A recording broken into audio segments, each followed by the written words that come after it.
Добредојавте на првиот час. На ова видео ќе го учиме грчкиот алфабет и изговорот на секоја буква посебно. Во првата колона ги имаме буквите, големите букви, во втората малите букви, во третата колона името на буквата напишано на грчки, четвртата колона името на буквата напишано со кирилица и петата колона изговорот, односно вредноста на буквата. Првата буква, како што сите знаеме, алфа, значи ја читаме како А. При тоа ќе кажеме дека означува и долго и кратко О. И долго и кратко А, пардон. Бета има вредност или ја читаме како Б, гама ја читаме како Г, делта ја читаме Д. Епсилон ја читаме како Е, при тоа да запомниме дека епсилонот е знак за кратко Е.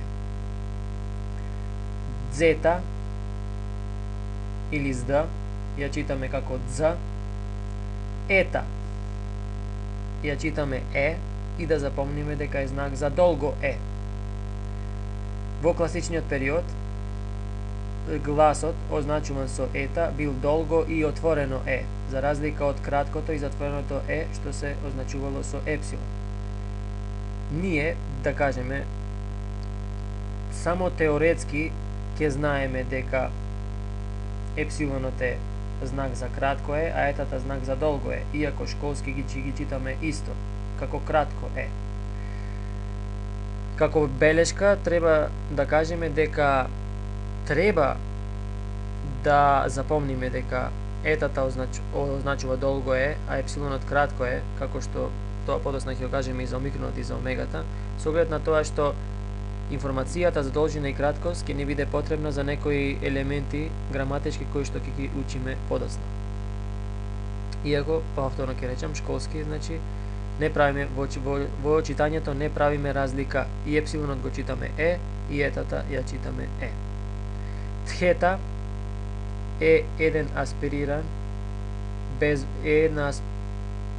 аспирирана беззвучна согласка дентал, Т, значи со еден здив Х, Тх, и ја читаме, значи, Тх. Јота е полусамогласка, со оглед на тоа што некогаш има вредност на самогласка И, а некогаш, кога е во дифтонг, да речеме, или на почетокот на зборот, или помеѓу самогласки има вредност на Ја. Капа има вредност или ја читаме како К, ламда ја читаме Л, ми читаме М, ни читаме Н. Кса е една сложена согласка, односно знак за сложен знак за две согласки заедно, К, С, и читаме Кса. Омикронот е знак за О, значи читаме О, и тоа кратко О.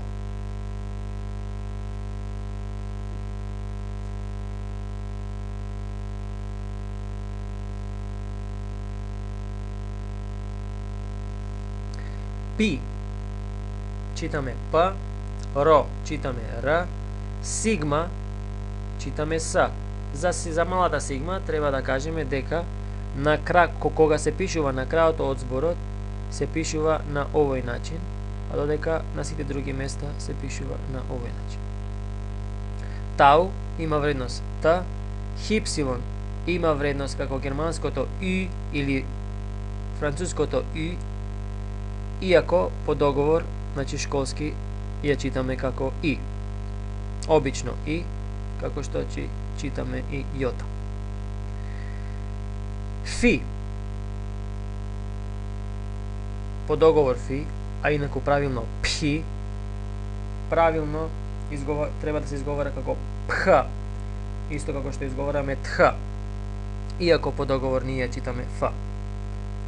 Кхи или по договор Хи, правилно е да се изговара Кх, значи едно К и еден здив Х, Кх, како што правилно е да изговораме Пх или тхетата Тх, иако ние по договор ја изговараме Х.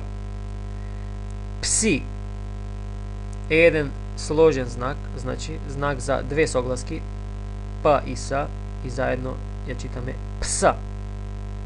Значи псито, овој знак го читаме пса. И омега, знак за О, но меѓутоа долго и отворено О.